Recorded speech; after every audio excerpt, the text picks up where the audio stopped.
May kasabihan na, "O pag-ibig na makapangyarihan, hahamakin ang lahat, masunod ka lamang." Pero gaano nga ba kamakapangyarihan ang pag-ibig? Hanggang saan mo ito kayang ipaglaban? Handa ka rin bang lumaban sa aswang para lang sa iyong minamahal? Ganyan po ang tema ng ating kwento ngayon. Pero bago ang lahat, kung bago ka pa lang dito sa channel, please like, subscribe, and hit the notification bell para updated kayo sa bawat kwentong ilalabas. May bago tayong kwento 2 o 3 beses sa isang linggo. At ngayon, para sa tampok nating kwento.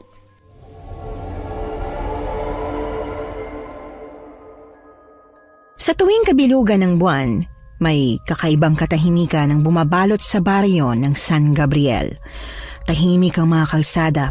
Nakasara ang mga tindahan bago mag-alas 6 ng gabi at ang mga ilaw sa bawat tahanan ay pinipiling patayin ng mas maaga kaysa sa dati. Hindi dahil sa pagtitipid, kundi dahil sa takot. Sa lumang pamilihang bayan halata ang pagkabahala sa mukha ng mga tindera. Nasa gitna si Aling Nita, namumutla habang inaayos ang kanyang panindang baboy. Katabi niya si Mang Lando, ang kilalang magbababoy sa buong baryo, na abalang-abala sa pagbibilang ng karning ibebenta kinabukasan. "Isang linggo pa lang ang nakalipas, 5 na agad ang nawalan ng karne, Lando. Nakakabahala ito kung tutuusin. Maging ang mga baboy na nakahandang katayin bigla na lang nawawala." Narinig ko nga ang balitang yan. Hindi na ako nagtataka. Nakita ko ang plano ni Mayor Gado doon sa kabilang lote na itinayo niyang bagong pamilihan ng bayan. Gusto niyang doon tayo lumipat at magbayad ng mas mahal para sa mas magandang pwesto ng tindahan natin. Kailangan ba nating lumipat ng pwesto para lumaki ang kita natin? Kalukuhan. Sinasabi mo bang pakanan ni Mayor Gado ang mga nangyayaring nakawan para mapilitan tayo lumipat sa kabilang bayan? Sa tingin ko, ganun na nga. Siya itong uri ng kapitalismo.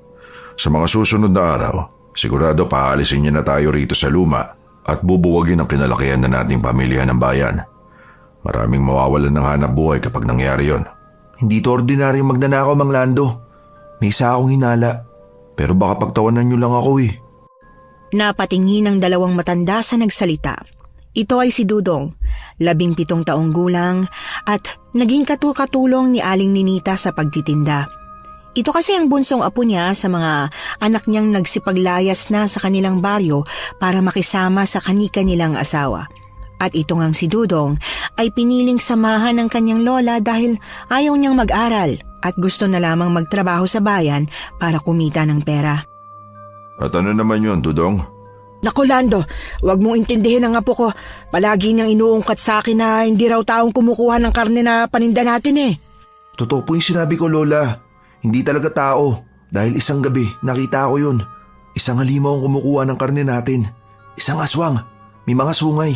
Mahaba ang mga kuko at pangil. Mahaba rin ang dila. Nilalantakan niya yung mga karne natin. Hindi pa man natatapos sa pagsasalita si Dudong nang biglang humilab ang hangin. Malamig, mabigat, at tila may kasamang babala na may mangyayaring masama. Napatingala sila sa langit. Kasabay ng pag-alulong ng mga aso ay ang pagliwanag ng kabilugan ng buwan. Umuwi na tayo, Dudong. Kung ano-ano pang pinagsasasabi mo kay Mang Lando, maaga pa tayo bukas, oy. Hindi niyo nga ako pinagtawanan, pero hindi naman kayo naniniwala sa akin. Totoo po yung sinasabi ko. Mang Lando, mauna na kami ng apo ko ha. Baka nagugutom na siya kaya siya ganyan. O sige, mag-iingat kayo ha. Pauwi na rin ako. Tatapusin ko na lamang ang ginagawa ko. Magkita na lang tayo bukas. Ipinagpatuloy ni Mang Lando ang pagliligpit ng kanyang tindahan. Sa gitna ng kanyang pagsasara ay may napansin siyang anino. Lumingon siya para sundan pero bigla itong nawala. Hindi na lamang niya pinansin at nagpatuloy siya sa paglakad sa madilim na eskinita patungo sa bahay nila. Pero sandali siyang natigilan nang may makita siyang anino. May sungay. Sino yan? Sinusundan mo ba ako? Hindi ako natatakot sa'yo. Inilabas ni Mang Lando ang kanyang itak at nagulat siya nang may makitang tao sa likod niya. Jenny, anong ginagawa mo rito? Lolo, kanina ko pa kayo sinusundan na tinatawag pero hindi niyo ako pinapansin. Naku apo, Pasensya ka na at medyo tumatanda na. Humihina na ang pandinig. Kanina ka pa ba dyan? Gabi na. Tsaka bakit nasa labas ka pa? Pinuntahan ko po kayo sa bayan para sunduin. Sabi kasi ni Inay, yung tagal niyo raw sumasakit ng tiyan niya. Ganun ba? Sige, halika na at pupuntahan na natin ang inay mo. Hinawakan ni Mang Lando ang kamay ng kanyang apo na si Jenny, saka nila sabay tinahak ang daan pa uwi. 16 na taong gulang pa lang ang batang babae. Nag-aaral ito sa San Gabriel National High School at binabantayan ng kanyang ina na kasalukuyang buntis. Malapit na sila sa kanilang tahanan nang magsalitang muli si Jenny. Lolo, totoo po ba ang aswang? Ha? Kanino mo naman narinig yan? Narinig ko po kay Kuya Dodong. Sabi niya, palagi ko raw ingatan si Inay, saka pagdali ng bawang. Delikado raw kasi ang buntis dahil pinaliligiran ng mga aswang. Tumigil sa paglalakad si Mang Lando. Bagamat hirap nang umupo ay pinantayan niya ng laki ang kanyang apo bago pinangaralan ito. Jenny, apo, hindi totoo ang mga aswang. Ang totoong aswang ay ang mga yon. Itinuro ni Mang Lando ang mga poster ng mga kumandidato noong nakaraang eleksyon. Hindi pa rin ito natatanggal. Sana naaabot ng tulong nila ang mga lugar na naaabot ng mga pangangampanya nila. Pero hindi, dahil sila ang totoong mga aswang sa lipunan. Mga sakim sa kapangyarihan na kapag nakuha na nila ang gusto mo, kalilimutan ka na nila kapag nakaupo na sila. Sisip-sipin nila ang dugo at pawis mo. Kakainin nila ang laman loob mo hanggang sa walang matira at dudurugin nila ang puso mo. Hindi ka nila kailanman tutulungan, sa halip lalong pahihirapan. Ang mga kagaya nila ang aswang, salot sa lipunan. Tumanim sa isipan ni Jenny ang mga ipinahayag sa kanya ng kanyang lolo na si Mang Lando. Hanggang sa makarating sila sa bahay ay patuloy niya itong iniisip. Oh, nandyan na pala kayo. Jenny, tatay, kanina ko pa kayong hinihintay. Nagluto ako ng hapunan. Anong ulam natin, Nay? Adobong atay at balon-balunan. May nag-iwan sa labas baka si Dudong na naman. Ang batang yun talaga palagi na lang nagdadala ng pagkain. Hindi naman siya rito kumakain. Mabuti pa, Jenny, dalan mo sila aling ninita ng ulam na niluto ko. Nagsandok si Mirna ng ulam at nilagay sa malaking mangkok. Si Jenny naman ay inalalayan muna ang kanyang lolo na makaupo sa hapagkainan. Kumustang tindahan, tay? Marami pa rin bang bumibili ng karne? Oo, ayos lang naman. Balita ko, nagsisilipatan na yung ibang nagtitinda doon sa bagong pamilihan na. Hindi ba kayo sasama doon, tay? Hindi. Hindi ako lilipat doon kahit anong mangyari. Bakit naman? Maganda nga yung plano nila mayor sa bayan natin Mabuti pala at siyang nanalo dahil marami siyang adhikain na makakatulong sa mamamayan dito sa San Gabriel. Hindi ako nagsisising binoto ko siya. Umiling si Mang Lando at ibinagsak ang mga kubyertos sa hapagkainan. Wala akong tiwala sa taong yon at kailanman hindi ako susunod sa kanya. Pero tay, mas magandang pamilihang bayan na tinayo niya, malinis at ligtas sa mga nakawan. Balita ko, lagi ring may nawawalang karne sa inyo. Di ba't mas maganda na magpasakop ka na lang sa mga namumuno sa bayan natin kaysa gumawa ka ng sariling desisyon at isama mo pa yung iba? Sila Haling Ninita, narinig kong iniimpluwensyahan mo rin na wag lumipat Nagmamatigas pa kayo. Dahil sigurado kung isa lamang tong patibong. Kapag nagsilipatan kami sa bagong tinayong pamilihan, maahawakan niya na kami sa leeg. Mataas ang singil niya ron at lalo tayong mawawalan ng kita. Maraming ang tao na posibleng mamili, pero marami ka rin katunggali. Mabuti pa nga doon na lang kami sa luma kahit kaunti, basta hindi napupunta sa mga taong nakaupo lang ang malalaking porsyento ng pinagkakabuhayan natin. Natahimik na lang si Mirna. Hindi na niya gusto pang makipagtalo sa kanyang ama na may sariling pananaw. Pailing-iling na lang siya habang iniaabot kay Jenny ang isang mangkok ng ulam. Sige na, Jenny, dalhin mo na to kina Aling Ninita para makakain na rin tayo. Hihintayin ka namin. Sige po, Nay. Kinuha na ni Jenny ang mangkok at masipag na tinahak ang daan papunta sa kanilang kapitbahay. Hindi naman kalayuan ang bahay ni na Aling Ninita at Dudong. Pero dahil madilim na at walang ilaw sa paligid, ay nahihirapan siyang maglakad. Tanging liwanag lang na nagmumula sa buwan ang nagsisilbing tulong para makarating siya sa nais niyang tahakin. Napansin niya ang isang malaking anino na sumusunod sa kanya. Naririnig niya rin ang maingay nitong paghinga at pagkiskis ng paa sa lupa. Nilingon niya ito pero wala siyang nakita. Hindi dapat ako matakot. Mas naniniwala ako kay Lolo kaysa kay Kuya Dudong. Walang aswang. Ang mga aswang ay mga taong nakaupo sa gobyerno. Sila ang salot sa lipunan. Matuli na tumakbo si Jenny patungo sa bahay ni Aling Ninita. Panay ang katok niya sa pinto nito. Tao po!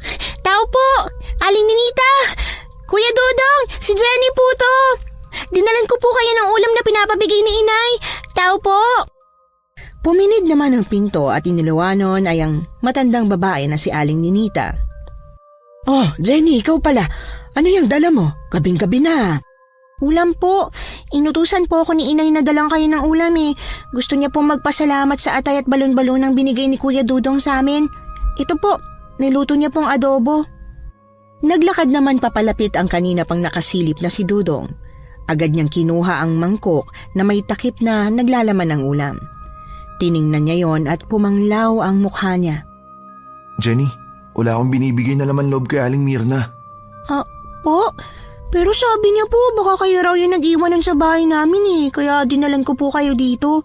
Kayo lang naman ang malapit sa amin bukod sa iba pang kapitbahay. Ikaw lang pong posibleng magdala ng pang-ulam sa amin eh. Oo, Jenny. Pero hindi ako dumaan sa inyo kanina dahil dumiretso ako rito sa bahay para ihatid si Lola. Di pa nga ako lumalabas mula nung umuwi kami. Nangangamba namang sumingit si Aling Ninita sa pag-uusap ng dalawa. Ay, kung ganon, sinong nagbigay niyan sa mama mo? May iba pa bang kakilala ang mama mo na posibleng magbigay niyan sa inyo, Jenny? Hindi kaya may nagkakagusto sa mama mo? Napakurap si Dudong at sa sandaling yon ay agad niyang ipinatong sa lamesa ang mangkok ng ulam. Dali-dali niyang hinila si Jenny paalis. Sandali lang po kami, Lola. Huwag kayong lalabas hanggat hindi ako bumabalik ha. Sarado niyo po yung pinto. Sasamahan ko lang po pauwi si Jenny. Patuloy na tumakbo ang matangkad na binata. Hila-hila niya si Jenny na walang muwang sa mga nangyayari. Kuya Dudong, bakit tayo tumatakbo? Bakit ihatid mo pa ako sa amin? Jenny, makinig ka. Posibleng isang aswang ang nagbigay ng laman loob na yun sa mama mo. Hindi niya yun dapat makain dahil kapag ginawa niya yun, maapektuhan ang sanggol na dinadala niya sa kanyang tiyan. Oh, ano sabi mo? Mas binilisan ni Jenny ang pagtakbo hanggang sa makarating sila sa kanilang bahay. Dali-daling binuksan ni Dudong ang pinto at saka wala siyang habas na pumasok. Gulat na gulat pa si Namang Lando at Mirna sa kanilang pagdating. Oh, Dudong, anong ginagawa mo rito? Dito ka ba kakain? Ipinabot ko na kay Jenny yung ulam na niluto ko. Salamat pala sa binigay mong pang-ulam ng pamilya namin ha. Natigilan sa pagsasalita si Mirna nang kunin ni Dudong ang mangkok na naroon sa gitna at saka ibinagsak sa lupa. Inapak-apakan ng binata ang laman loob, pati na rin ang nasa kaserola pa, ay tinapon niya rin. Anong ginagawa mo? Sinasayang mo ang pagkain! Isang malakas na sampal ang natanggap ni Dudong mula kay Mang Lando. Natigil naman ang lalaki pero tila ba parang hindi natinag. Agad niyang nilibot ang bahay para may suriin. Kinuha niya ang mga asin at pinaglalagay sa mga bintana. Kumuha rin siya ng bawang para ipahawa kay Mirna. Ano bang nangyayari sa iyo, Dudong? Magsalita ka nga. Bakit ba basta-basta kang pumapasok sa bahay namin at magdadabog at magtatapon ng pagkain? Nasisiraan ka na ba? Kuya Dudong! Natigilan si Dudong sa malakas na pagtawag sa kanya ni Jenny. Nasa harap niya ito at umiiyak. Nanginginig sa takot ang mga kamay at nanghihina din ang mga tuhod. Ano bang nangyayari sa iyo, Kuya Dudong? Bakit hindi mo sabihin sa amin? Imbis na sagutin ni Dudong si Jenny, ay nilingon niya na lang ang buntis na si Mirna. Kumain ka ba ng laman loob na yan? Ha? Bakit mo tinatanong? Nakakain ka ba? Hindi. Hinihintay namin si Jenny kaya hindi pa kami kumakain. Mabuti. Tumangutango si Dudong ng mabagal. Lalong nahihiwagaan si Mirna. Huwag ka nang tatanggap ng kung ano-ano dahil makakasama yan sa baby mo. At simula ngayon, hindi na rin ako magbibigay ng pagkain dito. Aba, walang hiya ka pala eh. Sinugod ni Mang Lando si Dudong dahilan para tumilapon sila sa sahig. Hawak ni Mang Lando ng mahigpit ang kwelyo ng lalaki at si Jenny naman sa sulok ay hindi alam ang gagawin. Ang yabang mo ah. Inutusan ba kitang bigyan kami ng pagkain? Mukha bang kawalan kung hindi kami makakatanggap sa iyo ng kung ano? Si Raulo, kung makapagsalita ka, parang ang laki ng utang na loob namin sa iyo. Kung wala ako, baka wala rin ang tindahan niyo. Pweh! Dumura ng dugo si Dudong pero hindi siya sumagot. Narinig na lamang nila ang malakas na sigaw mula sa kapitbahay. Ay! Ang baboy ko! Ang alaga kong baboy! Ang mga alaga ko pinatay! May pumatay sa kanila! Nagkatinginan si Mang Lando at si Dudong. Mabilis silang tumakbo para tingnan ang nangyari sa kanilang kapitbahay. Si Jenny naman ay sumunod din para makiusyoso. Tingnan niyo! Ang mga baboy ko! Patay na silang lahat! Duguan at wala nang laman loob! Ano nang ititinda ko bukas nito? Nakahanda pa naman ang iba para sa piyesta at kasal! Panay ang iyak ng babae. Ang asawa nito'y napapahilamos na lang din sa mukha habang yakap-yakap ang asawa para pagaanin ang loob. Ngunit mahirap yung gawin. Nalagas ang pangkabuhayan na inaasahan nila.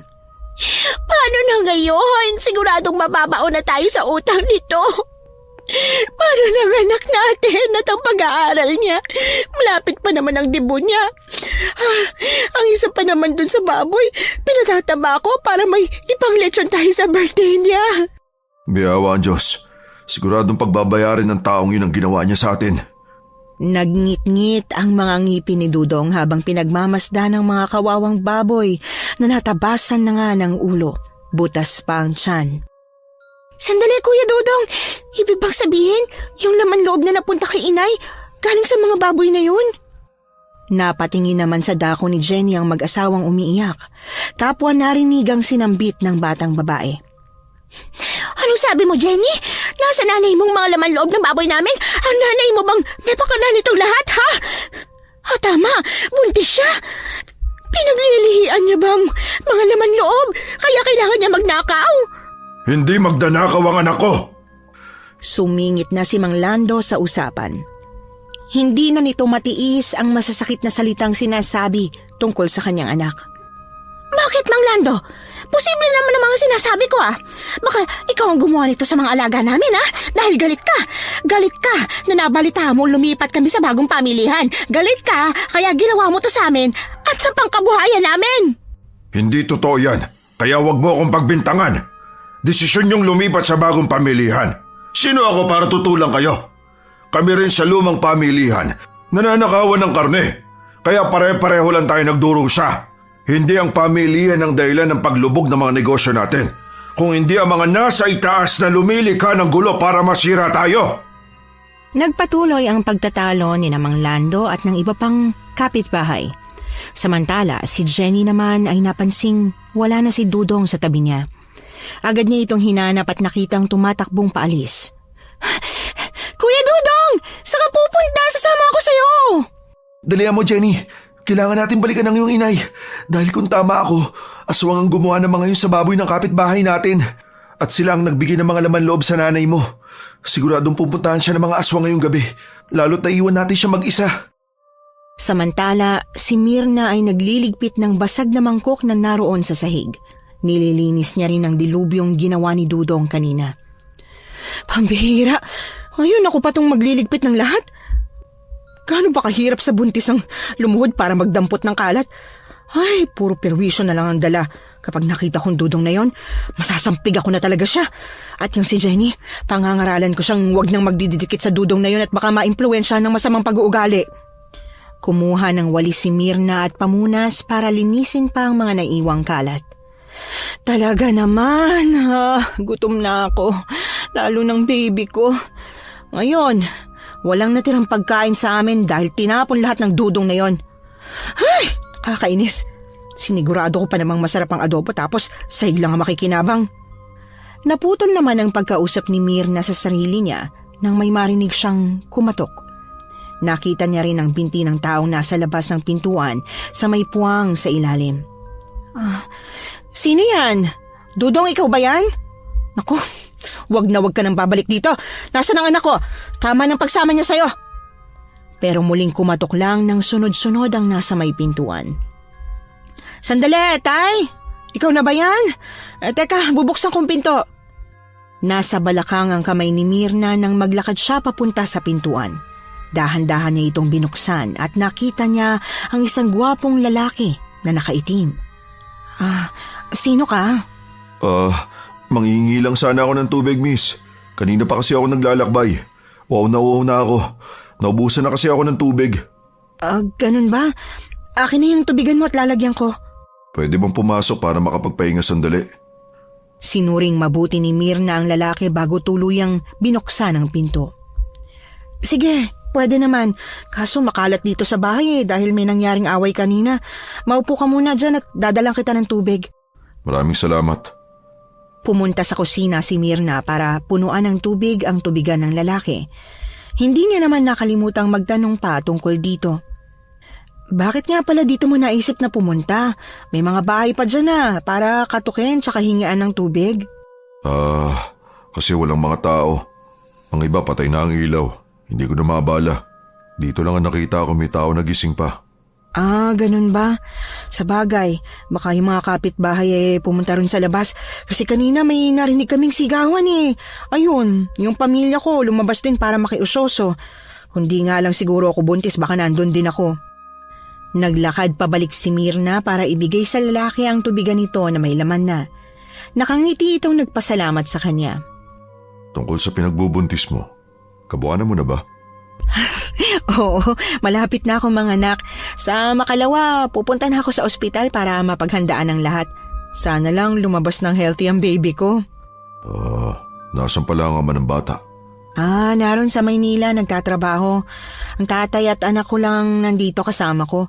Kaso, iniwan na naman nila ako. Parang wala silang kasamang buntis Nag-aalala tuloy ako na baka wala rin sila kapag pumutok ng panubigan ko. Mahina namang tumawa ang lalaki at saka ininom ang tubig. Kung kailangan mo na mag-aatid sa'yo, pwede ako. May tricycle ako. Tricycle? Akala ko ba naglalakad ka lang? Ibig ko sabihin, namamasada ako ng tricycle sa bus ko. Pwede kitang puntahan kapag manganganak ka na. Napailing si Mirna nang may mapagtanto. Tumayo siya mula sa pagkakaupo sa harap ng lalaki at dahan-dahang lumayo. Nakakaramdam siya ng kakaibang takot, lalo na sa paraan nito ng pagngiti at pagtingin sa kanya. Hindi ka nagsasabi ng totoo. Ano talagang pakay mo sa akin? Bakit ka pumunta rito? Tumingin ang lalaki sa tiyan niya at doon niya nakumpirma na gusto nito ang baby niya. Mabilis siyang tumakbo papunta sa kusina para kumuha ng bawang pero agad siyang hinabol ng lalaki. Saan ka pupunta, Mirna? Hindi ba tinanggap mo ang binigay ko sa iyo kanina? Marapat lang nasuklian mo ang pagiging mapagbigay ko. Hinawakan ng lalaking yon ang tiyan ni Mirna at agad kumulo ang sikmura niya. Nakita niya ang paghaba ng dila ng lalaki, pati na rin ang mga kuko nito. Ang matatalim nitong mata na naging pula. Ang gwapo nitong mukha na napalitan ng tunay nitong anyo. Isa kang aswang! Malakas na pagbukas ng pinto ang narinig ni Mirna. Napalingon silang dalawa ng lalaki. Mabilis na pinuntahan ng mga yon si Mirna. Itay! Bitiwan mo ang anak ko! Hudas ka! Agresibong hinigit ni Mang Lando ang lalaking yon saka initak ang ulo. Tumalsik na lamang ang mga dugo sa paligid ng kusina, pati kay Mirna, Mang Lando, Dudong at kay Jenny na gulat sa nakita.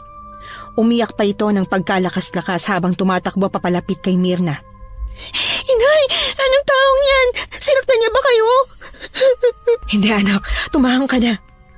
Isa siyang aswang. Totoo mga sinabi ko sa inyo, Mang Lando. Totoo ang aswang. Sila ang dahilan ng pagkawala ng mga karne sa bayan natin. Siya rin po yung puminsala sa mga baboy ni Aling Tessa. Tumahimik ka, Dudong. Umuwi ka na sa bahay niyo. Hinihintay ka na ng lola mo. Pero Mang Lando, kailangan natin magtulungan. Dahil hindi rito natatapos ang dilubyong dala nila sa atin. Kapag nalaman nilang nabawasan sila at alam na natin ang tungkol sa kanila, sigurado maaalarma sila at gagante. Hindi lang tayong nasa panganib, kundi ang buong bayan na to. Sumabat naman sa usapan si Mirna. Meron pa ring takot sa kanyang mga mata pero sinusubukan niyang kumalma habang hawak-hawak na ang nakuha niya kaninang bawang. Ipagbigay alam natin to sa pamahalaan, siguradong tutulungan nila tayo. Si Mayor Gado, lulutasin niya ang krisis ng bayan na to. Pwede ba manahimik ka na muna, Mirna? Wala tayong aasahan sa Mayor Gado na yan. Sigurado ako magtetengang kawali lang siya kapag nalaman niya ang tungkol dito. Baka gamitin niya pa ang aswang para lalo tayong sindaki sa takot. Bakit ba ang init-init ng dugo mo sa mayor natin, Tay? Puro paninirang puri lang ang ginagawa niyo. Wala naman kayong ebidensya. Ang kahirapan natin ang ebidensya, Mirna. Kaya sa ayaw at sa gusto mo, susunod ka sa akin. Hinding-hindi tayo hihingi ng tulong sa mayor na yon. Kung ganon, paano panganganak ko? Sige nga, Tay. Libre ang paanakan sa bayan dahil sa kanya. Kung manganganak ako sa pribadong ospital, magkakanda ko ba ang asawa ko sa pagtatrabaho para lang mailabas to? Marunong magpaanak si Lola. Kapwa na patingin si Mang Lando at Mirna kay Dudong. Nakayuko pa ang binatang nag-aalangang tagpuin ng mga mata ng matatanda. Anong sabi mo? Kung kailangan niyo po na magpapaanak ng walang bayad, pwede po si Lola. Kaya magpaanak ni Lola. Sigurado pa tayong magiging ligtas ang kalagayan niyo. Dahil kung tama po ang hinala ko, kung bakit libre ang panganakan sa bayan at ang mga bali-balitang nawawala rin ng mga sanggol, baka may kinalaman dito si Mayor Gado at ang pakikiisa niya sa mga aswang. Anong sabi mo? Isa ka pa, Dudong. Pati ikaw nahahawa na kay Itay. Palagi niyo na lang sinisiraan yung mayor. Kapag kayo napahamak, tingnan lang natin kung kanino kayo hihingi ng tulong. Hindi ako magpapaanak kay Aling Ninita. Sa ospital ako magle-labor. Tapos ang usapan, ha? At ikaw, Jenny, matulog ka na, ha? Masyado nang nakakabulahaw sa kapitbahay yung pag-iyak mo. At ikaw, Tay, pagod na ako maglinis. Pagtulungan niyo na lang ni Dudong kung paano niyo susolusyonan ng aswang na yan. Itinuro ni Mirna ang lalaking nakasagupa niya kanina. Pero laking gulat niya nang biglang naging abo ang lalaki. Nanindig ang mga balahibo niya sa takot pero hindi pinahalata at hinila na lamang ang anak papunta sa kwarto. Ano ba, Jenny? Tumigil ka na sa pag-iyak mo. Hindi ka pa ba napapagod? Natatakot ako, Nay. May aswang sa bayan na to. Pumunta na lang tayo sa Maynila kay Itay. Hindi pwede, anak. Masyadong magastos kung pati tayo maninirahan sa Maynila. Pero dito tayo mamamatay, Nay. Kung di tayo aalis dito, katulad ng sinabi ni Kuya Dudong, babalikan tayo ng mga aswang.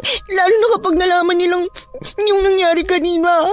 Baka kainin nila ako, ikaw, tayo, pati na ang baby nasa tiyan nyo. Hindi na tayo ligtas dito. Hinawakan ni Mirna ang nanginginig na kamay ni Jenny. Sinubukan niyang pakalmahin ang anak niya, pero hindi ito umuubra. Kasalukuyan na silang nasa sahig kung saan may nakalatag na sapin. Doon sila palaging natutulog. Jenny, makinig ka sa akin, ha? Walang mamamatay sa atin. Nakita mong ginawa ni Itay sa aswang. Kayang-kaya niyang patayin ang lahat ng aswang. Siguradong matatakot sila sa atin. At hindi na nila tayo babalikan. Ha? Kaya itigil mo na yung pag-iyak mo. May pasok ka pa bukas sa eskwelahan. Inay, ayokong pumasok. Dito na lang po ako. Jenny, wag mo akong inisin, ha? Humiga ka na at pumikit ka na. Maaga pa akong gigising para maghanda para sa'yo.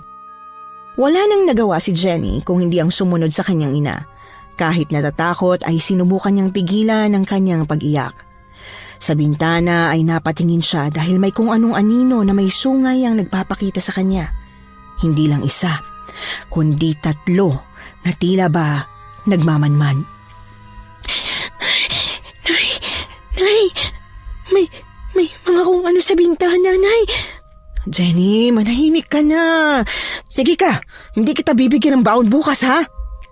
Lumipas ang ilang minuto na nawala ang anino sa bintana, pero nakarinig siya ng ingay mula sa labas ng pinto. Kasalukuyang nagpupunas ng dugo si Mang Lando nang magsalita ito kay Dudong. Hindi ka pa ba uuwi? Walang kasama ang lola mo sa bahay niyo. Hindi ko po kayo may iiwan. Maraming nakabantay sa paligid ng bahay niyo. Anong ibig mo sabihin? May mga nakatunog na ba sa nangyari? Malakas po ang pangamoy nila, pandinig at pakiramdam. Ang ilang mga aswang, nariyan na para maningil. Lalo at kabilugan ng buwan ngayon. Malalakas po ang puwersa nila. Kung ganon, dito ka magpapalipas ng gabi. Paano na ang lola mo? Siguradong marami po sila. Hindi ko kakayanin mag-isa. Baka mapatay na nila ako bago pa ako makabalik sa bahay ni Lola. Anong gagawin natin? Kung sasamahan kita, walang maiiwan sa anak ko si Mirna. Nag-isip ng malalim si Dudong pero kahit isang solusyon ay walang pumapasok sa kanyang utak. Napapasabunot lang siya dahil sa pagsisisi na naiwan niya ang kanyang lola. Tungkol nga pala sa sinabi mo kanina, Dudong. Totoo bang nawawala mga sanggol sa paanakan? Tumunghay si Dudong para tumango. Si Mang Lando naman ay sumilip sa bintana at sa kanilang labasan. Nakita niya ang ilang mga nilalang na nakatayo doon at parang naghihintay. Opo, Mang Lando. Madalas din, hindi lang sanggol po yung nawawala, kundi pati na rin yung mga babaeng nanganganak. Narinig ko yung mga balitang yun mismo sa kapitbahay niyong buntis din dahil nagdidesisyon sila kung saan manganganak. Natigilan si Mang Lando nang makitang bumukas ang ilaw ng isang kabahayan. Nakita niya ang pagkaaligaga ng kapitbahay niyang lalaki sa may bintana, pati na rin ang mga sigaw ng isang babae. Tama ka.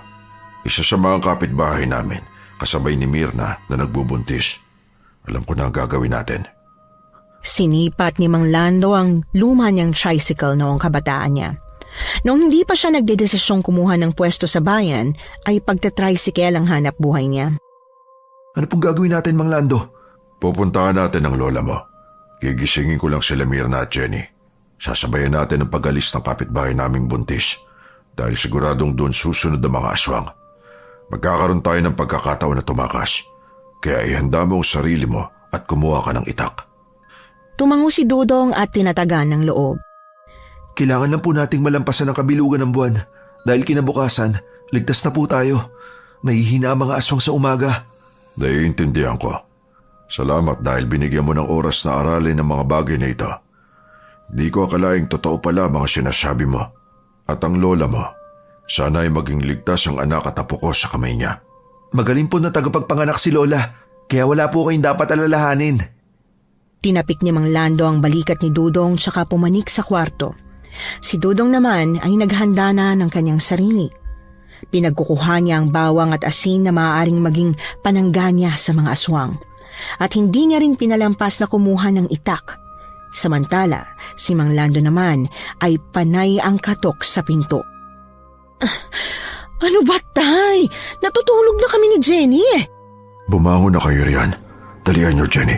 Buksan mo ang pinto. Halina kayo. Napalunok si Jenny at kahit labag sa loob ng kanyang ina ay bumangon siya para pagbuksan ng pinto ang lolo niya. Lumabas na kayo rito. Aalis tayo. At saan naman tayo pupunta, Tay? Gabing-gabi na.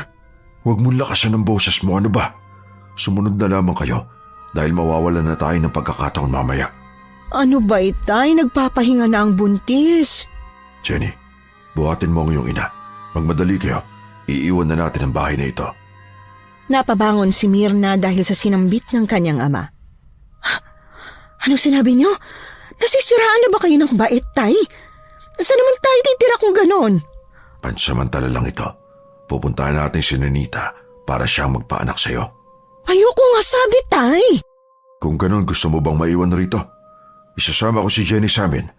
Maiwan ka rito mag-isa sa piling ng mga aswang na gustong kainin ka, pati ang anak mo. Napapikit na lang sa pagkayamot si Mirna dahil wala nang naidahilan pa. Sinikap niya na lamang tumayo pero nagulat siya nang biglang may kung anong basa na umagos sa kanyang mga hita. Nanlaki ang mga mata niya, pati na rin ni Mang Lando. Oh, ano nangyayari? Pumutok na ba ang panubigan mo, Mirna? Oo, Tay. Ang sakit. Ang sakit. Tulungan mo ko. Mga anak na yata ako. Nataranta si Mang Lando at agad na nilapitan ang kanyang anak. Jenny, tawagin mo si Dudong at imaniobra mo na ang tricycle. Pupunta na tayo ngayon kay Ninita.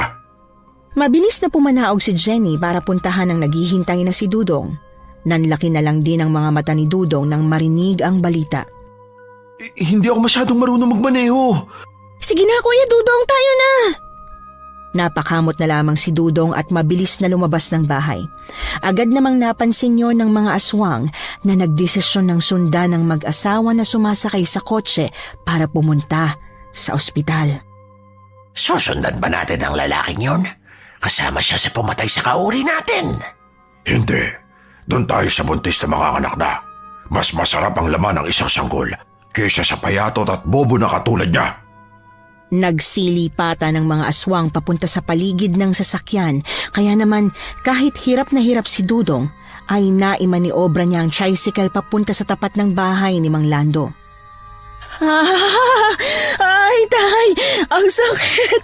Dali mo na ako sa ospital, hindi ko na kaya. Makakanak na ako! Napukaw ang atensyon ng mga aswang at napalingon sa papalabas na si Mang Lando at ang anak nitong buntis na si Mirna. Jenny, sumakay ka na sa likod. Halika na! Agad na pumasok si Mang Lando sa tricycle pagkatapos ng kanyang anak. Si Jenny naman ay sumabit sa likod habang si Dudong ay pinaharurot na ang tricycle. Kitang-kita ni Jenny kung paanong nagsitinginan sa kanila ang mga aswang. Doon tayo!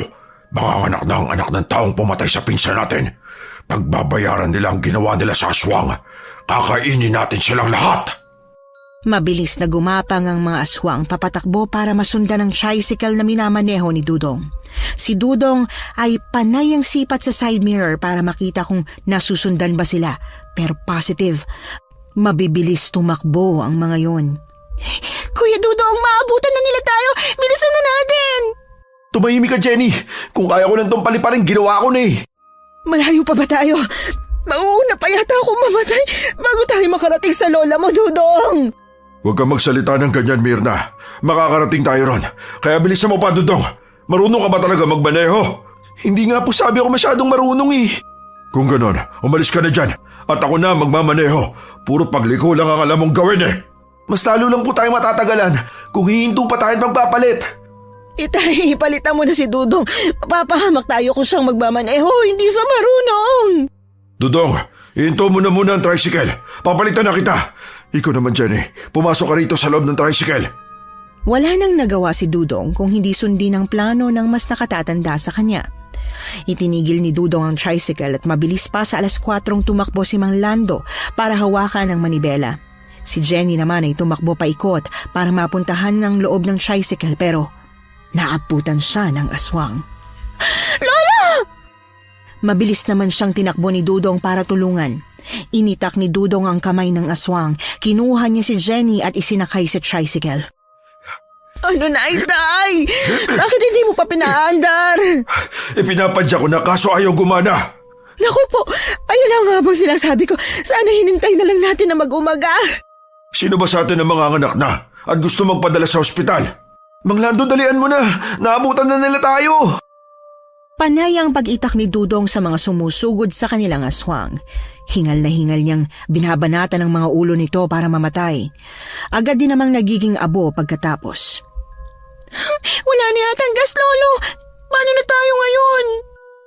Pero isang milagro na biglang sumiklab ang gas at napaandar ni Mang Lando ang tricycle. Mabilis na sumabit si Dudong sa likod at nagpatuloy na sila sa paglalakbay papunta sa bahay nila Aling Ninita na parang malayo dahil sa dami ng mga nangyari. Lola! Buksan mo na ang pinto! Narito na po kami! Malakas na sigaw yon ni Dudong na agad na narinig ni Aling Ninita na kanina pang nag-aabang sa pagdating ng kanyang apo. Gulat na gulat naman siya nang makita si Jenny, Mang Lando, na inaalalayan si Mirna, pati na rin si Dudong na puro dugo ang damit. Ay, mahabaging langit! Anong nangyari sa inyo? Hinila na ni Dudong ang lola niya papasok ng bahay bago isinara ang pinto. Mahabang kwento, pero kailangan niyo muna siyang tulungan dahil pumutok na ang panubigan niya. Ah, talaga ba? Ay, tingnan ninyo. Mukhang kusa nang lumalabas ang bata sa sinapupunan niya. Hindi niyo na ako kailangan. Napatingin naman si Mang Lando, Dudong at Jenny kay Mirna na nakahiga sa kama at wala ng malay. Naroon din ang sanggol na malakas na umiiyak. Mukhang marami kayong pinagdaanan na. Hindi bale, ako nang mag-aasikaso kay Mirna. Magpahinga na muna kayo. At ikaw, Dudong, magpalit ka na ng damit at ang sangsang na ng amoy mo. Kanino bang dugo yan? Kay Mirna? Sa mga aswang po, Lola. Natigilan si Aling Ninita at napalunok. Hanggang ngayon ba pagdidiinan mo pang tungkol sa bagay na yan, Dudong? May ibang mga tao rito, baka mapaniwala mo sila. Pero totoo po ang mga aswang, Lola. Nakita po namin sila kanina. Sila po yung dahilan kung bakit kami napadpad dito. Hindi nagsalita si Aling Ninita at kumuha ng mainit na tubig na ipampupunas kay Mirna at sa sanggol nito na tumigil na sa pag-iyak dahil inaasikaso na ni Mang Lando. Jenny, pumunta ka na muna kay Dudong. Hindi ka pa kumakain. Kumain na muna kayong dalawa riyan. Sige po, Lola. Si Aling Ninita naman ay nilapitan si Mirna na kasalukuyang nagpapahinga pa rin. Totoo bang sinabi ng apo mo, Lando?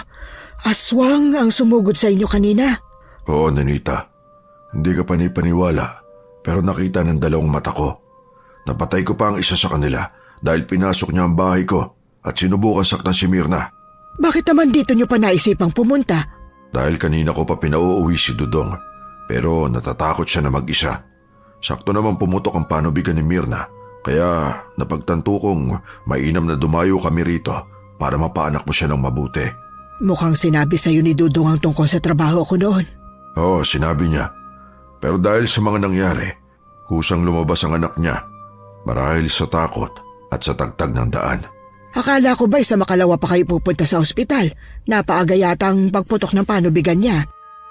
Natahimik si Mang Lando at pinagmasdang maigi ang itsura ni Aling Ninita. Nakangiti ito ng kakaiba at marahang pinupunasan ng tiyan ng anak niyang si Mirna. Hindi ko matanda ang may sinabi ako tungkol dyan, Aling Ninita. Wala akong alam na sa makalawa kami pupunta sa ospital. Paano mo malalaman yon? Napatayo si Mang Lando at kinuha ang apo niya na nakabalot na ng lampin. Hindi niya napigilang sumigaw kaya nagising si Mirna. Dudong, nasa si Jenny. Dali mo siya rito ngayon din. Alis na kami rito. Bakit po kayo alis, Mang Lando? Delikado na rin sa bahay niyo. Nahihiwagaan ako sa lola mo.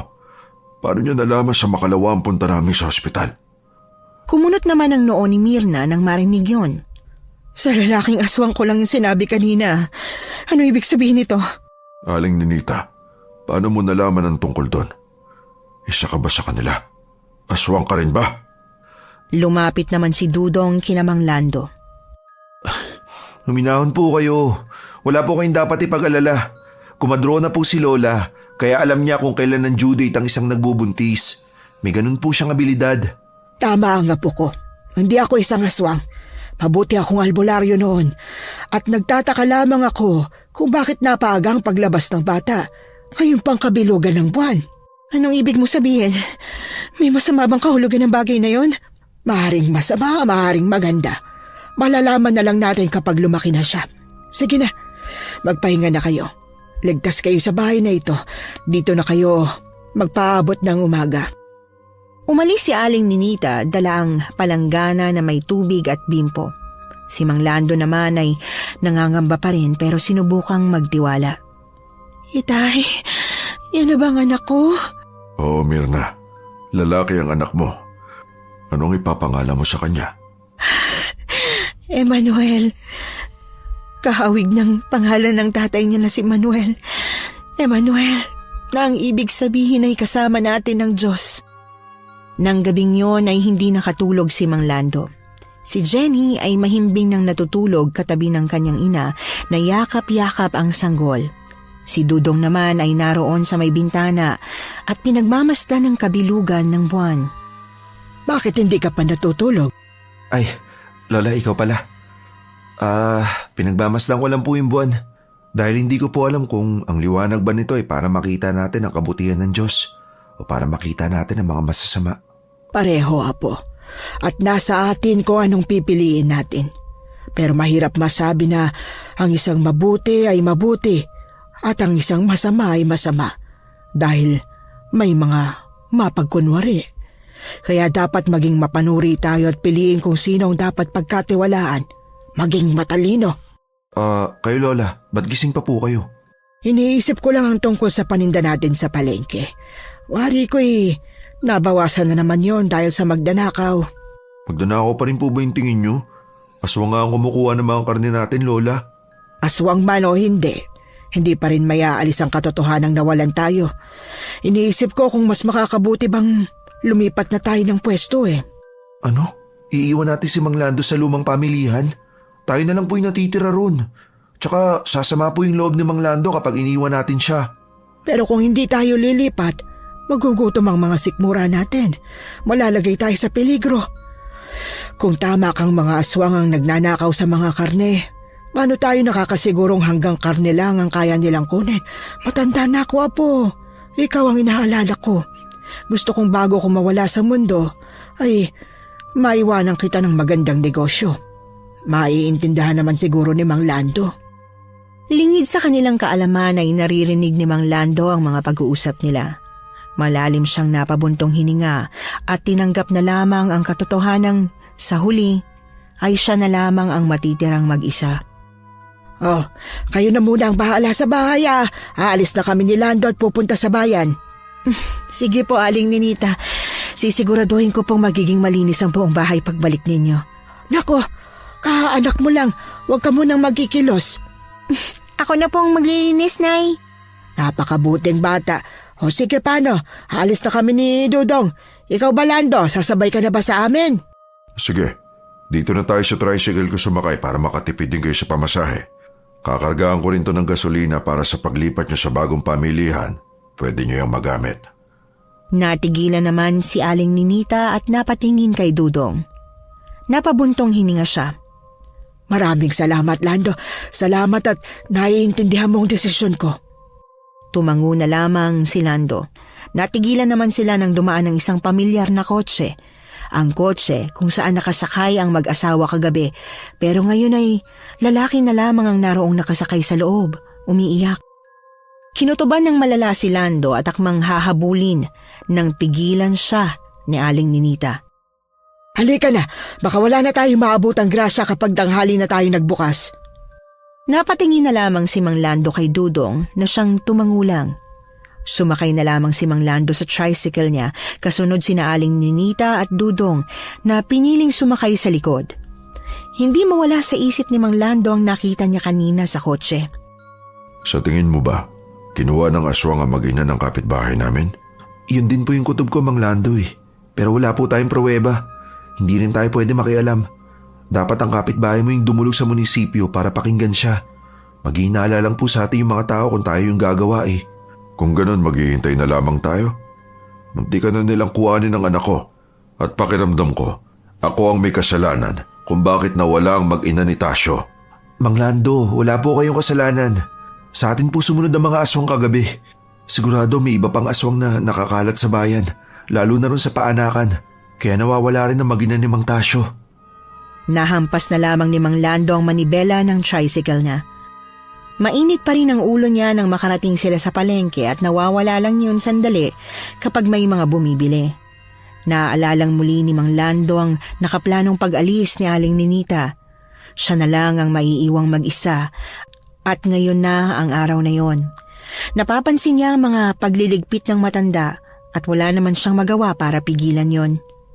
Pasensya ka na, Lando. Kailangan ko itong gawin para sa apo kong si Dudong. Ang daming karning nawawala sa amin, lalo na kagabi. Nababahala na ako sa lugar na ito.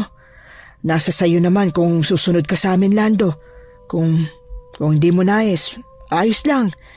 Ngayon naman na wala na kami, paniguradong sayo na lang bibili ang mga mamimili. Wala ka ng kaagaw sa pwestong ito.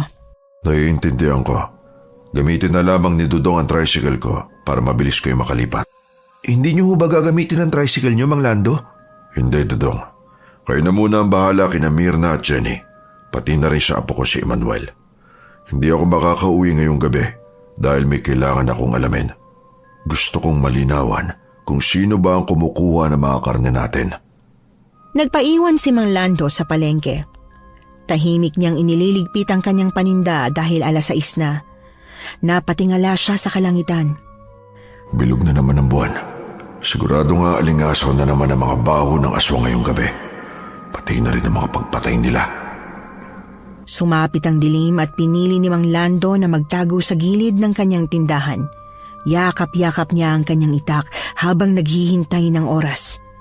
Napalunok na lamang siya nang may marinig siyang mga kaluskos at napamulat siya nang marinig ang pagkalansing ng kanyang mga gamit. Dahan-dahang kumilos si Mang Lando upang hanapin kung saan nagmumula ang ingay. Nanlaki ang mga mata niya nang makita ang isang lalaki Mahaba at malagim ang dila, matatalas ang mga pangil. Sino ka? Anong ginagawa mo sa mga karne ko? Napalingon yun sa kanya at mas lalong nanlaki ang mga mata nang mapagtanto kung sino siya. Mayor Gado, walang iya ka. Sinasabi ko na nga ba na isa kang masamang tao? Ang mga katulad mo ang muntikan ng pumatay sa anak ko at sa mga apo ko! Agad na nagpuyos ang galit sa loob ni Mang Lando. Gamit ang itak niya ay pinutol niya ang kamay nito. Pero mabilis din itong nanlaban sa kanya at sinakal siya. Nakangisi ito sa kanya ng nakakaloko at parabang hindi nasaktan sa pagputol ng isang kamay. Muling initak ni Mang Lando ang isa pang kamay ng aswang pero sa pagkakataong yon ay nakagat siya nito sa leeg. Mang Lando! Napalingon si Mang Lando sa tumawag. Si Dudong na mabilis na umatake para patayin ang aswang. Agad itong naging abo pero hindi na napigilan pa ang paglagapak ni Mang Lando sa sahig. Mang Lando, gumising ka! Hindi ito maaaring mangyari. Hinihintay ka ni Aling Mirna, Jenny at Emmanuel. Hindi po kayo maaaring mamatay. Unti-unting namumutla si Mang Lando at nauubusan ng hininga. Hinawakan niya ang damit ng umiiyak na si Dudong bago hinila palapit sa tainga. Ikaw nang bahala sa pamilya ko. Si Jenny, huwag mo siyang hayaang mag-isa at malapitan ng mga kung sino-sinong lalaki. Ikaw lang ang tatanggapin kong mapapangasawa niya. Mang Lando, bata pa po kami ni Jenny at hindi ko po siya gusto. Alagaan mo si Jenny. Mahal na mahal ko ang apo kong yun. Huwag mo siyang paiiyakin. Magsipagtapos kayo ng pag-aaral. Lalo ka na. Ayoko ng manugang na hindi marunong magmaneho ng sasakyan. Unti-unti nang kumalas sa mahigpit na pagkakakapit si Mang Lando. Tuluyan na itong nalagutan ng hininga sa piling ni Dudong. Umiiyak ang binata habang naglalakad pa uwi. Wala nang takot sa kanyang dibdib kung sakmalin man siya ng mga aswang sa paligid.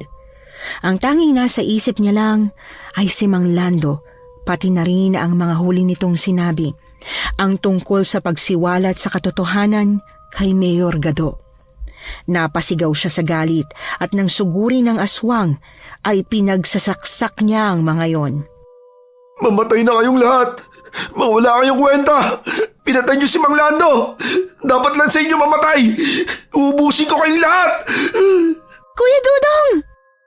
Natigilan si Dudong nang marinig si Jenny. Agad siyang naalarma nang makitang papunta ron sa dako ni Jenny ang mga aswang. Jenny, anong ginagawa mo rito? Kuya Dudong, nakita kong ginawa nila kay Lolo. Pinatay ng isa sa kanila si Lolo. Mabilis na hinawakan ni Dudong ang kamay ni Jenny tsaka hinila para tumakbo. Mahigpit ang pagkakahawak niya rito na parabang ayaw niyang bitiwan at sa pagkakataong yun ay may napansin siya sa kanyang puso. Bumalik sa kanyang bili ni Mang Lando at tila ba parang gusto niya itong tuparin. Kuya Dudong, doon tayo magtago!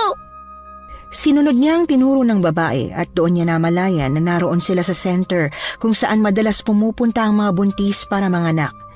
Naglaro sa dibdib ni Dudong ang kaba. Ibig sabihin ay mas lalo silang nasa kapahamakan at mapaliligiran pa ng mga aswang. Anong gagawin natin, Kuya Dudong? Si Lolo? Hahayaan na lang ba natin yung bangkay niya dun sa palengke? Hindi ko alam, Jenny. Nag-iisip ako. At ang tanging naalala ko ay paano makakaalis sa lugar na to. Nararamdaman mo ba? Ang alin? Ang malamig na hangin. Nariyan na sila sa paligid. Tila ba naghihintay ng pagkatungal ng mga sanggol para gawin nilang hapunan. Kung ganun, mali palang napili kong pagtaguan. Paano na tayo ngayon, Kuya Dudong? Nagpalingalinga si Dudong para humanap ng lugar kung saan magiging ligtas sila. Pero tila ba bawat sulok ng center ay mapanganib. Lalo pat katabi lang nito ang ospital kung saan marami ring mga taong namamatay na isang misteryo ang dahilan. Hinarap ni Dudong si Jenny na ngayon ay tumigil na sa pagluha. Naalala niya ang mga sandaling Naglalaro pa lamang sila ng tayaan at habulan noon, maging ng langit, lupa at taguan. Ngayon ay 2 taon na lang, magiging ganap na siyang dalaga at gusto niya na umabot pa ang buhay nito roon. Jenny, makinig ka sa akin. Kahit anong mangyari, unahin mo ang sarili mo. Kahit hindi mo ako kasama, kailangan mong makabalik sa bahay. Naroon si Lola at ang pamilya mo. Ano ibig mo sabihin? Hindi kita maintindihan, Kuya Dudong. Hinawakan ni Dudong ang magkabilang balikat ng dalaga tsaka tinitigan ang magaganda nitong mga mata. Marami pang magagandang pwedeng mangyari sa buhay mo, Jenny. Kailangan makapagtapos ka ng pag-aaral, makahanap ng magandang trabaho o kaya naman ng magandang negosyo. Kailangan mo makapangasawa ng mayaman at magkaroon ng anak na makakasama mo habang buhay. Bakit mo ba sinasabi yan, Kuya Dudong? Tinatakot mo ako. Dahil baka magkaroon ng pagkakataon na kailangan mo akong iwan. Gusto ko tumakbo ka ng matulin at huwag kang lumingon. Kahit anong mangyari. Maliwanag ba? Umiling si Jenny, dahilan para lalong mainis si Dudong. Maliwanag ba, Jenny? Naiintindihan mo ba ako? Isa, Jenny! Wala nang nagawa ang dalaga kundi ang tumango. Naiintindihan ko. Magaling. Dahil sa puntong ito, maglalaro tayong muli. Kailangan mong tumakbo ng matulin. Magtago laban sa akin. Dahil sa oras na maabutan na kita at makita, pakakasalan mo ako. Ano sabi mo? Pero mga bata pa tayo. Tsaka hindi kita gusto. Tama ka. At hindi rin kita gusto, Jenny. Kaya pagbilang ko ng 3, dapat makaalis ka na rito. Hindi mo naman siguro gustong mahalikan kita, di ba? Napalayo si Jenny at muntika nang mapaupo sa lupa. Mabuti na lamang at nahigit siyang muli ni Dudong na ngayon ay nakangisi na. Nakarinig naman si Dudong ng alulong ng mga aso kaya naman napatayo na siya. Nakita niya sa paligid ang mga grupo ng aswang na hayok sa dugo at laman loob. Malalakas ang pag-iri ng mga ina at ang mga iyak ng sanggol na tila ba parang musika sa kanilang mga pandinig. Magsisimula na tayo, Jenny. 1. Mabagal na nagbilang si Dudong habang inoobserba ang lahat. 2. Oo nga pala, Jenny. Gusto ko sumigaw ka ng malakas, ha. Dapat maririnig na mga kapitbahay ang sigaw mo. Ano? 3! Ngayon na! Nataranta si Jenny at matulin na tumakbo papaalis sa lugar na yon. Si Dudong naman ay sinugod ang mga aswang para mawala ang atensyon kay Jenny. Pero dahil pinasigaw nito, may mga aswang ding nakasunod sa babae. Napangisi siya. Yon ang plano niya. Dinig pa rin niya ang malakas na sigaw ni Jenny kahit abala siya sa pakikipaglaban sa mga aswang. Wala siyang awang iniitak ang mga kamay, paa, ulo ng mga yon. Kahit na nasusugatan siya dahil sa mga kalmot at iba't iba pang pag-atake. Napatingin siya sa isang dako nang marinig ang mga yabag ng paa. Lalo siyang napangiti kahit naramdam na ang pagod. Ano ba ang mga yun? Mga aswang ba yun? Tama nga sinabi ng babaeng sumisigaw kanina. Kailangan niya ng tulong. Tingnan niyo, may lalaki nakikipaglaban sa kanila. Tulungan natin. Kumuha kayo ng mga itak! Sugurin natin ang mga yon! Tama nga mga sabi-sabi. May mga aswang na rito sa bayan. At tignan nyo, kinukuha nila ang mga sanggol. At ibinibigay pa sa kanila ng mga nurse. Ibig sabihin, alam ng pamunuan ng tungkol dito. Kinagago tayo ni Mayor Gado! Isa-isang nagsikuhaan ng mga armas ang mga tao. Tinulungan nila si Dudong na patayin ang mga aswang na kapwa mga nagulat sa pagsugod ng mga tao. Wala tayong ititira para sa bahay ng San Gabriel! Pupuksayin natin lahat ng mga salot sa lipunan! Lalaban tayo! Hindi akalain ni Dudong na may tutulong sa kanya ng gabing yon. Naging matagumpay ang plano niya, pati na rin ang pagliligtas sa iba pang mga nanganganak na ina at sa mga sanggol. Samantala si Jenny naman ay patuloy pa rin sa pagsigaw habang tumatakbo. Sandali! Nasaan na ba ako? Malayo ng tinakbo ko. Dala ng takot, hindi ko na namalayang nalampasan ko na yung bahay nila Lola ni Nita. Napahawak sa ulo si Jenny dala ng pag-aalala. Sinubukan niyang bumalik pero para bang mas lalo siyang naligaw at namalaya niya na lang na nasa gitna na siya ng kagubatan. Nasaan na ba ako? Bakit parang hindi ko nakilala tong lugar? Nasa San Gabriel pa ba ako? Naputol ang pagkausap ni Jenny sa kanyang sarili nang may marinig siyang kaluskos. Umihipang malakas na simoy ng malamig na hangin. Sino yan? May tao ba dyan? Niyakap ni Jenny ang kanyang sarili. Nakakaramdam na siya ng takot at parabang muli na naman niyang gustong umiyak. Tulong! May tao ba dyan? Tulungan niyo ako! Hindi ko alam kung paano ako makakauwi! Bakit? Saan ka ba nakatira, bata? Napalingon si Jenny pero hindi niya mahanap kung saan nagmumula ang boses na nagsalita. Sa San Gabriel, kay Lola Ninita. Hindi ko alam kung saan yun eh. Gusto mo bang sumama na lang sa akin? Hindi bali na. Ako na lang maghahanap mag-isa. Naglakad pa si Jenny pero kahit anong pilit niya ay hindi pa rin niya mahanap ang daan pa uwi. Nararamdaman niya lamang na may sumusunod sa kanya. Ano? Sumama ka na sa akin para makaalis ka na rito. Maraming aswang dito, alam mo ba yun? Mamamatay ka kapag hindi ka pa pumayag. Wala akong pakialam. Hindi nga kita kilala eh. Makikilala mo rin ako kapag pumayag ka, Jenny. Natigilan si Jenny nang marinig ang pangalan niya. Rumagasa sa dibdib niya ang sukdulang kaba. Paano mo nalaman ang pangalan ko? Kilala mo ba ako? Akala ko ba hindi mo alam ang bahay ni Lola Ninita? Sino ka ba talaga? Magpakita ka sa akin. Sigurado ka bang gusto mo ako makita? Kukunin kita at dadalhin sa malayong lugar kapag nagpakita ako sa'yo. Ayoko pala. Hindi pwede. Mas gugustuhin ko pang sumama kay Kuya Dudong kaysa sumama sa'yo. Napaisip ng malalim si Jenny. Doon niya naalala ang mukha ni Dudong, pati ng tagpong iniwan niya. Sandali. Si Kuya Dudong. Iniwan ko siya rong nakikipaglabang mag-isa sa mga aswang. Sandali, babalikan ko siya. Hindi siya pwedeng mamatay. Nagsimula muling tumakbo ng matulin si Jenny habang umiiyak. Ngayon ay parang unti-unti niyang naiintindihan ng lahat. Ginawa niya ba yun para iligtas ako? At hindi ko makita ang mangyayari sa kanya? Napatay ba siya ng mga aswang? Paano ko nagawang iwan ng taong palagi akong tinutulungan? Siya rin ang tumulong sa nanay at kay Lolo. Hindi ko dapat siya tinalikuran eh. Babalikan ko siya.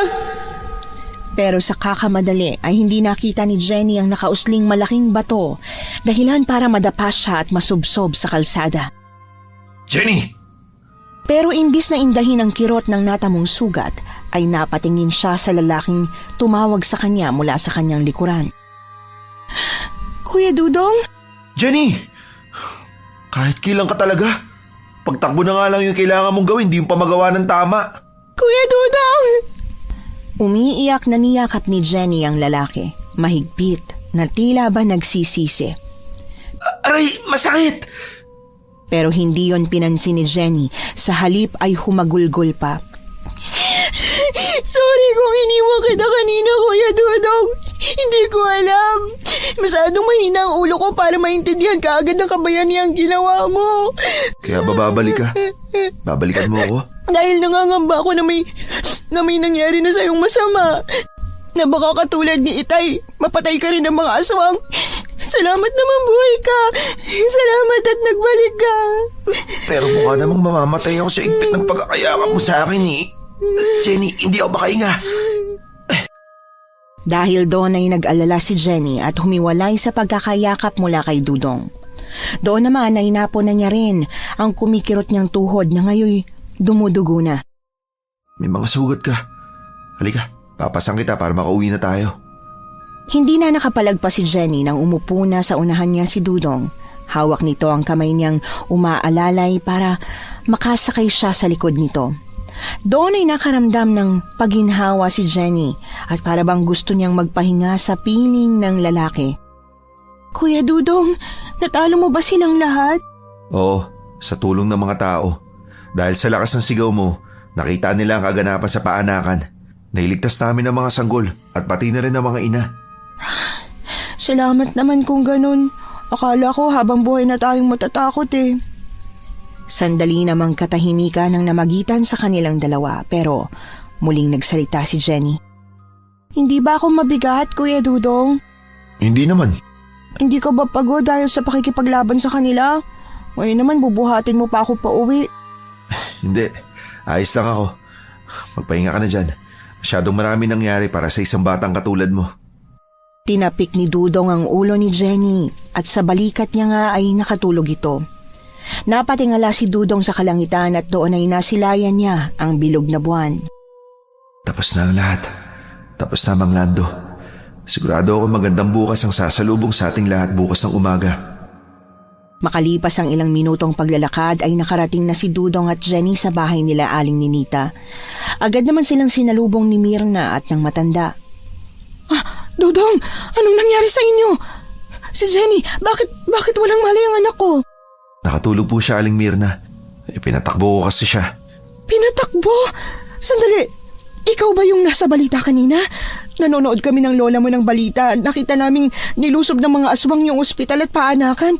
Nagsidatingan din ng iba pang mamamayan ng San Gabriel kaya napuksa yung lahat. Hinahanapan na nga ng statement yung mayor natin pero kasalukuyan pang walang balita. Ibinaba ni Dudong si Jenny sa may mahabang upuan. Pinagmasdan niya ang namamagang mata ni Mirna dahil nasaksihan din ito ang pagpaslang sa kanyang ama ng isang aswang. Patay na po ang mayor ng San Gabriel. Anong sabi mo? Mahabaging langit, mag-ingat ka sa sinasabi mo, Apo. Tama po ang sinasabi ko, Lola, Aling Mirna. Patay na po si Mayor Gado dahil pinatay siya ni Mang Lando. Si Itay? Pinatay siya ni Itay? Bakit? Sandali, nasan si Itay? Hindi niyo ba siya kasama? Naroon pa ba siya sa palengke? Doon niya ba balak matulog? Sunod-sunod na tanong ni Aling Mirna na kababakasan ng pag-aalinlangan. Opo, doon ginusto ni Mang Lando na magpalipas ng gabi para malaman kung sino ang kumukuha ng karne tuwing kabilugan ng buwan. Huli na nang makita kong inatake siya ng aswang. At ang aswang na yon, si Mayor Gado. Pinatay niya si Mang Lando, pero napatay din ni Mang Lando ang aswang. Anong sabi mo?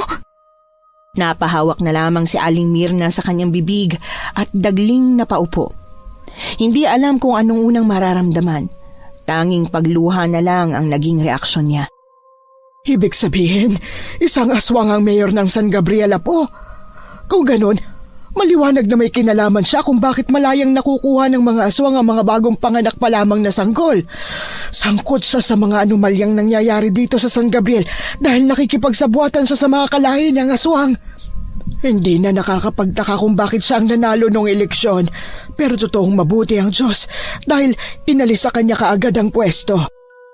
Kinabukasan ay natagpuan ang katawan ni Mang Lando sa pamilihan ng bayan ng San Gabriel. Dahil doon ay inimbestigahan niyo ng mga pulis kasama na rin ang bagong itinayong palengke. Napag-alaman ng mga taga-barangay ang katotohanan sa likod ng bagong tayong pamilihan. Kung ganon, tama si Mang Lando. Isang ang masamang tao ang mayor ng San Gabriel. Kaya pala ipinatayo niya yung bagong palengke para mas maging maluwag ang akses ng mga aswang sa tao. Kaya siyang kumakain ng mga karne sa lumang palengke para matakot ang mga tao, pati na rin ang vendors na lumipat sa bago. Tama ka. Hindi ko akalaing naloko tayo ng isang akala natin mabuti ang adhikain sa atin. Mahirap na talagang magtiwala, no? Di natin alam na totoong aswang palang nakaupo sa gobyerno. Nakakapanginayang lang na kinailangan pang magbuwis ng buhay ni Mang Lando para maisiwalat ang totoo. Sa isang banda sa bahay ni Aling Ninita, naghahanda na si Mirna na bumalik sa kanilang bahay. Ilang linggo na rin ang nakalipas nang mailibing ang kanyang ama. Masakit pa rin sa kanyang puso ang lahat, pero kailangan niyang umusad. At para hindi mawala sa puso niya ang presensya ng kanyang ama, ay gusto na niyang bumalik sa bahay nila. Talaga bang hindi na kayo mapipigilan? Malaya namang dumito na lang kayo sa bahay namin eh. Kami lang namang dalawa ni Dudong ang narito. Nagdadalaga na ang anak kong si Jenny. Hindi mabuti na may makasama siyang isang binata sa iisang bahay, Aling Ninita. Baka magka-developan sila at hindi na matapos ang anak ko sa pag-aaral niya. Bakit? Ayaw mo ba kay Dudong? Kapag namatay ako, sino na lang ang makakasama niya? Hinawakan ni Mirna ang kamay ng matandang ginang. Welcome na welcome si Dudong sa bahay namin. Katulad ng pagpapatuloy niyo sa pamilya namin dito, Aling Ninita. Hindi ko makakalimutan ang ginawa ninyo. Palagi ko tong tatanawing utang na loob. At tungkol kay Dudong, kung gusto niya talaga ang anak ko, matuto siyang maghintay. Hindi ko naman sila pagbabawalang magkita kung gusto nila. Napangiti si Aling Ninita. Naiintindihan ko. Tama ka nga sa mga sinabi mo. Mga bata pa nga ang dalawang yon at marami pang mga posibleng mangyari sa hinaharap. Di natin alam, baka sila rin naman ang magkatuluyan sa huli. Naniniwala akong poprotektahan ni Dudong ang anak ko. Naniniwala rin ako dyan, Mirna. Basta huwag kayong mahihiyang lumapit sa akin ha, kapag may kailangan kayong tulong. Masaya akong nakasama ko kayo ng ilang panahon dito sa bahay. Niyakap ni Aling Ninita si Mirna na ngayon ay kalong-kalong na ang kanyang anak na si Emmanuel. Tumayo na siya para tawagin si Jenny. Jenny, anak, kunin mo na tong mga gamit natin. Uuwi na tayo. Darating na ang iyong ama mamayang hapon kaya kailangan nating maganda at maglinis ng bahay. Napatingin naman si Jenny sa kausap niyang si Dudong. Kasalukuyan silang nasa bakuran at nag-uusap. Paano? Kailangan nyo na umalis. Ihatid ko na lamang kayo sa may labasan.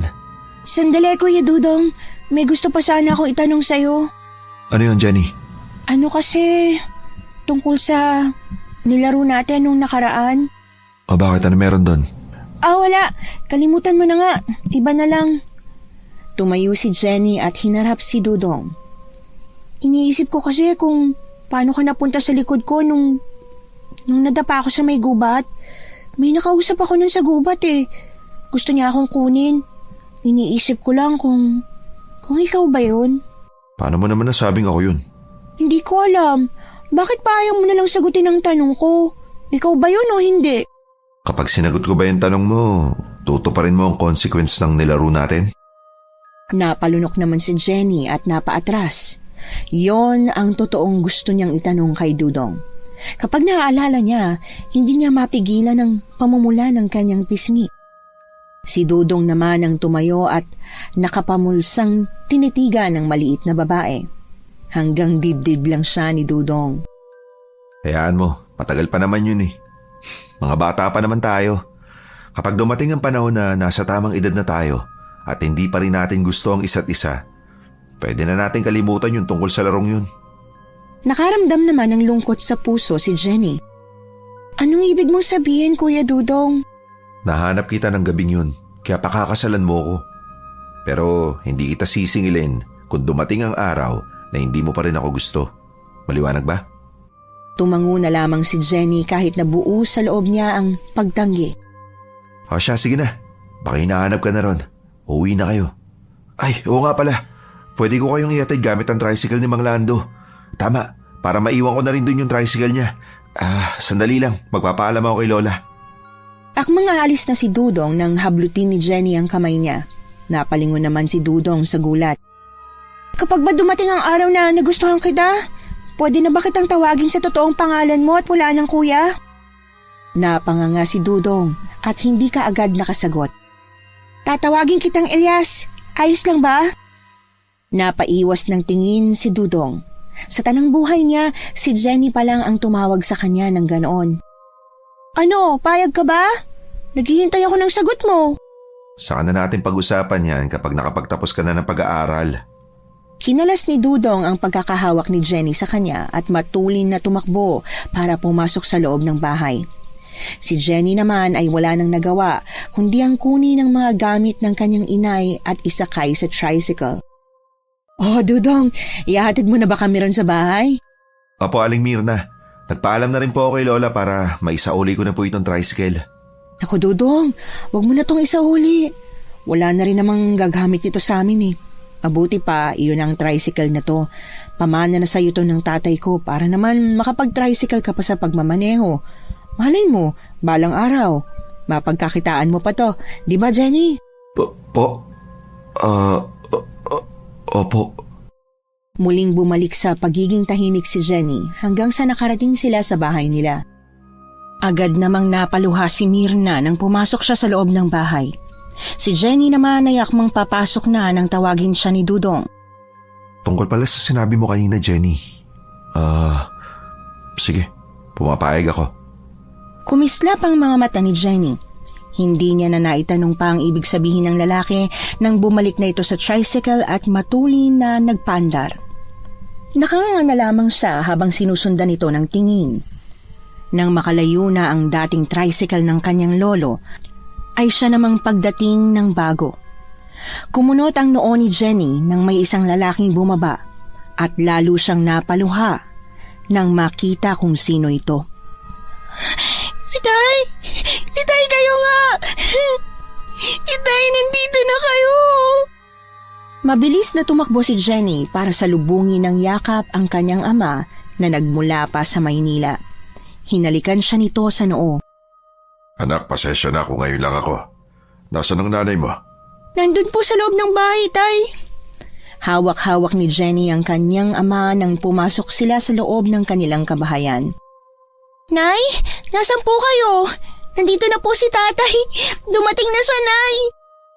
Natigilan si Jenny nang makita ang kanyang ina na nakasalampak sa sahig at umiiyak. Agad naman siyang nilapitan ng kanyang asawa na puno ng pag-aalala. Mirna, ano nangyari? Bakit ka nariyan? Manuel, ang anak natin! Ang anak natin! Nawawala ang anak natin! Ano? Nakita ni Jenny ang lampin na walang laman. Agad siyang kinabahan. Kanina hawak-hawak ko lang siya. Hindi ko alam kung bakit paglingat ko wala nang laman yung lampin. Hindi ko alam. Baka kung ano nang nangyari sa kanya, baka kinuha siya ng mga aswang. Ano ba yung sinasabi mo? Matapang na lumabas si Jenny para hanapin ang kapatid niya. Napatingala siya sa langit nang may makitang uwak na pumapagaspas. Hindi to maaari. Sino kukuha kay Emmanuel? Si Aling Ninita. Kanina nakatitig siya sa anak ko. Baka siyang kumuha sa anak ko. Pumintig sa kaba ang puso ni Jenny, pero hindi siya nagpapigil sa takot. Kumari pa siya ng takbo pabalik sa bahay ni Aling Ninita. Nakita pa siya ni Dudong na nasa kalsada. O Jenny, saan ka patungo? Sa lola mo. Kinuha niya bang kapatid ko? Ano? Hindi pa kalayuan ng matanaw ni Jenny si Aling Ninita na may kalong-kalong na nakalampin. Agad siyang kinutuban nang pumasok ito sa sasakyan. Hindi pwede. Saan pupunta si Aling Ninita? Ano binabalak niya? Jenny, sumakay ka na rito para maabutan natin si Lola. Napalingon si Jenny sa tumawag sa kanya at nakita niyang si Dudong yon. Nang tumigil ang tricycle sa gilid niya ay mabilis siyang tumalon para makasakay. Panay naman ang sigawan ng dalawa para makapag-usap. Wala ka bang alam dito, Kuya Dudong? Wala. Naguguluhan rin ako kung bakit gagawin to ni Lola. Sandali, ang agara namin paglipat sa bagong palengke. Hindi kaya may kinalaman to ron? Hindi ko alam, Kuya Dudong. Paano ko malalaman? Lola mo siya. Mas kilala mo siya. Ayun na nga. Kaya nga iniisip ko. Kasi nagulat din ako kung bakit biglang gusto niyang lumipat doon sa bagong pamilihan sa bayan. Malaki ang upa sa pwesto ron. Hindi ko nga alam kung saan siya kukuha ng pambayad eh. Baka ito ang sagot. Baka kaya niya kinuha ang kapatid mo para ipambayad sa aswang. Anong sabi mo? Akala ko ba napatay mo ng lahat ng aswang? Natahimik naman si Dudong. Nanginginig ang mga kamay, hindi sa takot, kundi dahil sa galit. Baka marami pa sila, Jenny. Hindi ko sigurado. Baka hindi si Mayor Gado ang pinuno nila. Baka meron pang iba. Teka, nang mamatay si Mayor Gado, agad siyang pinalitan ng Vice Mayor na si Delphine. Hindi kaya ang bagong mayor ang punot dulo nitong lahat? Nagsitayuan ang mga balahibo ni Jenny. Nakikita niyang malaki ang posibilidad na tama ang sinasabi ni Dudong sa kanya. Maraming alam si Dudong sa bayan nila at hindi malabong alam din ito ang mga kasulok-sulukang sikreto ng mga tao. Nakaupo man o hindi sa pwesto. Kung ganun, anong dapat natin gawin para matapos na tong lahat at para maligtas ng kapatid ko? Napatigil si Dudong sa pagmamaneho. May sinusundan siya ng tingin. Kuya Dudong, ano ba? Sundan mo ng lola mo. Makakatakas siya mula sa atin, oh. Ano ba? Ayun na siya, oh. Papunta sa may munisipyo. Sandali, Jenny. Alam ko na. Alam ko na kung paano matatapos ang lahat ng to at may sisiwalat sa buong mundo na si Vice Mayor Delphine ang nasa likod nitong lahat. Naguguluhan man ay wala nang nagawa si Jenny kundi hayaan si Dudong na sundan ang kotseng nakita niya. Mabilis na bumaba si Dudong para kausapin ang lalaking nakita niya kanina. Sandali, si Mang Taso? Anong kinalaman ni Mang Taso rito, Kuya Dudong? Pero imbis na sagutin ang dalaga ay hinarap niya ang lalaki. Anong ginagawa mo rito, Mang Tasyo? Bakit narito ka pa rin sa paanakan? Sinulya pa ni Jenny ang lugar. Bagamat madilim noong minsang napunta siya rito, huli na nang mapagtanto niyang nasa pareho siyang lugar.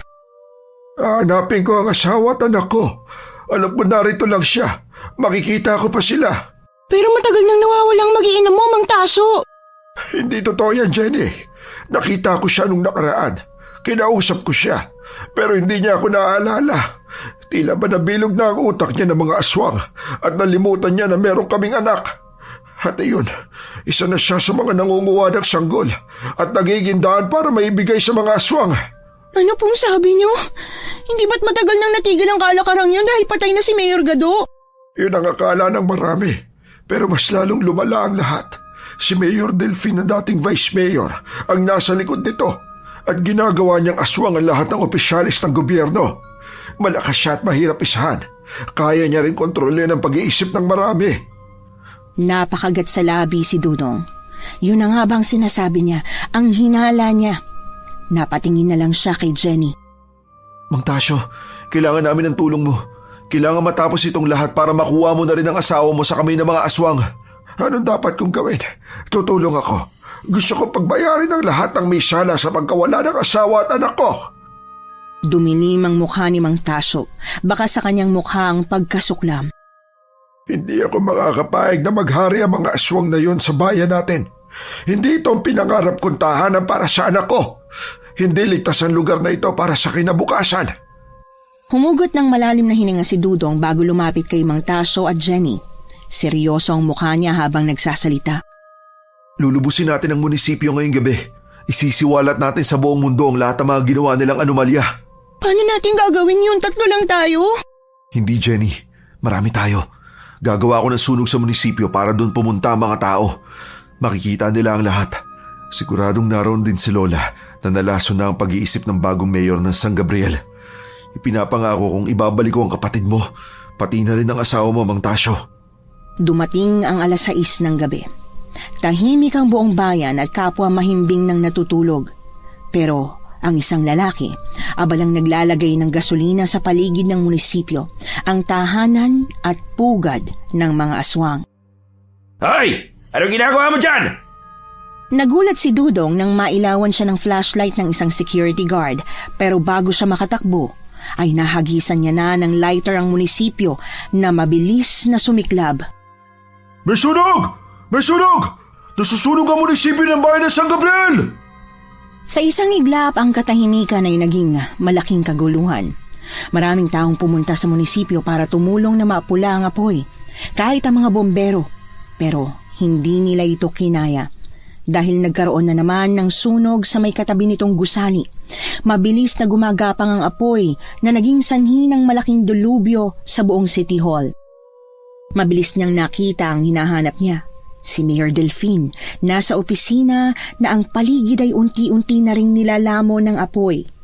Inilabas niya ang itak kaya natunugan ng mayor ang gagawin niya at agad itong nakaiwas. Ikaw ang may pakana sa sunog dito sa munisipyo? Ako nga. Masyado kayong marami para mapatay ko isa-isa.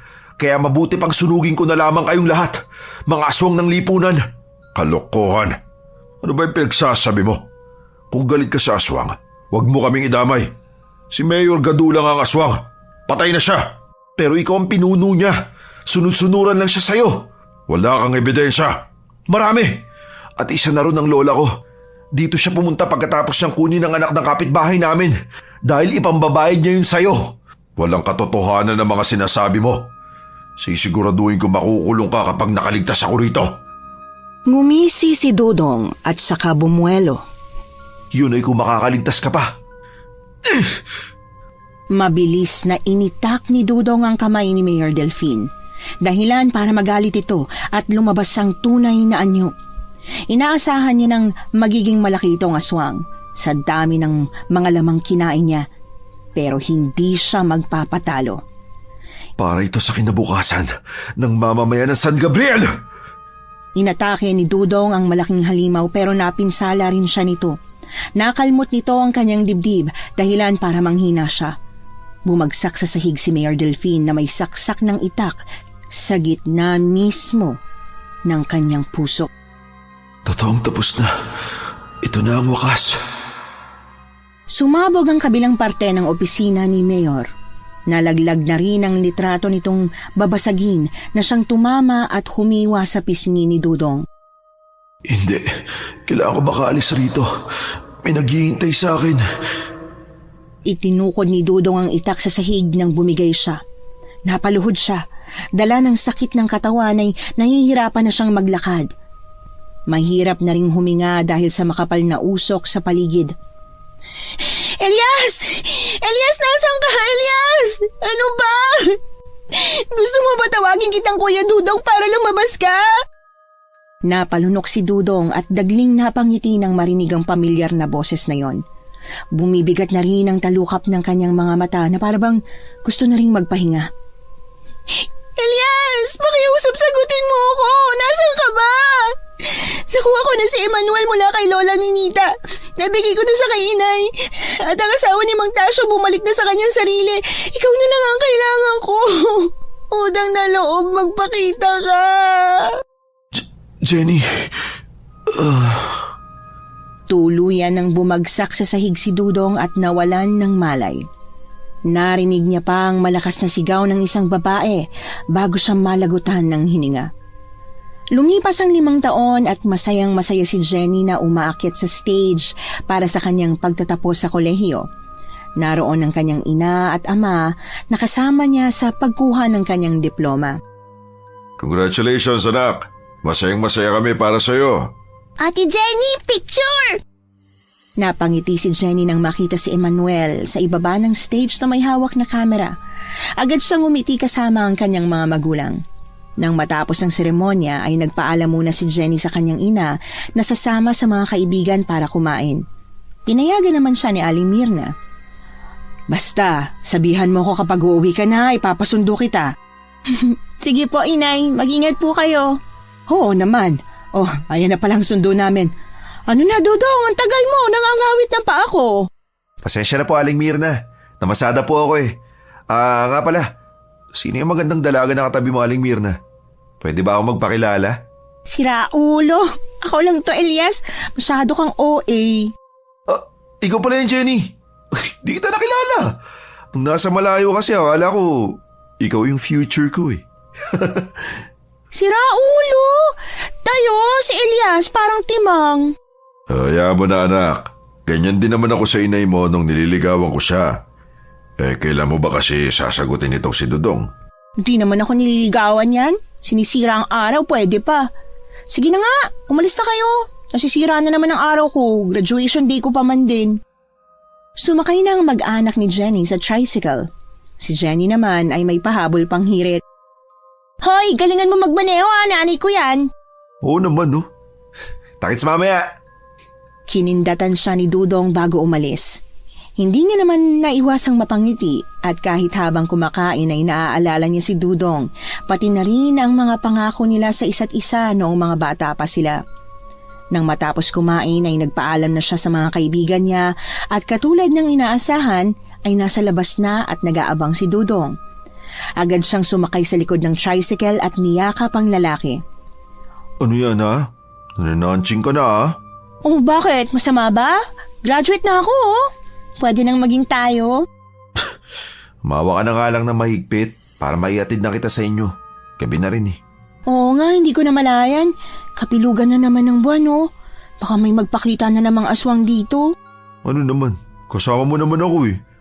Baka nakakalimutan mo. Ako tumalo sa kanilang lahat.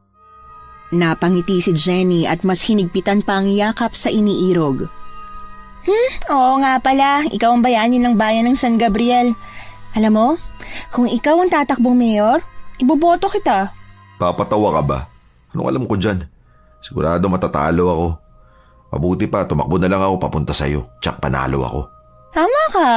Panalong-panalo ka talaga sa akin. Ikaw lang naman ang mahal ko eh. Napapreno si Dudong ng tricycle at mabinis na lumingon kay Jenny. Ano sabi mo? Ha? Wala, may sinabi ba ako? Ano sinabi ko? Weh, sabi mo, ikaw lang naman ang mahal ko. Gumuhit ang matamis na ngiti sa mga labi ni Jenny. Alam ko, palagi mo akong nililigtas noon kaya alam ko. Hindi mo ako gusto kasi mahal mo ko. At hindi rin kita gusto kasi mahal kita noon pa. Salamat at hindi mo ako iniwan ha. Hinding-hindi na rin kita iiwan, Elias. Pangako, itaga mo pa sa mga aswang. Natawa naman din si Dudong at matamis na hinalikan ang kanyang nobya. Mahal na mahal kita, Jenny. Tagain ko pa ang mga aswang. Nagustuhan niyo po ba ang ating kwento ngayong araw? Kung oo ang sagot at hindi mo pa nagagawa, aba, subscribe na. Click the notification bell ha, para updated ka sa tuwing maglalabas kami ng bagong kwento. Click like at mag-iwan na rin ng comment. Masayang-masaya ako tuwing nagbabasa ng messages mula sa inyo. At kung may sarili kayong karanasan na gusto nyong ibahagi sa amin, email lang sa missanhorrorstories@gmail.com. Dire-diretso lang, missanhorrorstories@gmail.com. Malay nyo, sa susunod, yung kwento na ninyo ang binabasa namin para sa ating mga tagapakinig. Hanggang dito na lang muna at maraming salamat sa inyong panonood.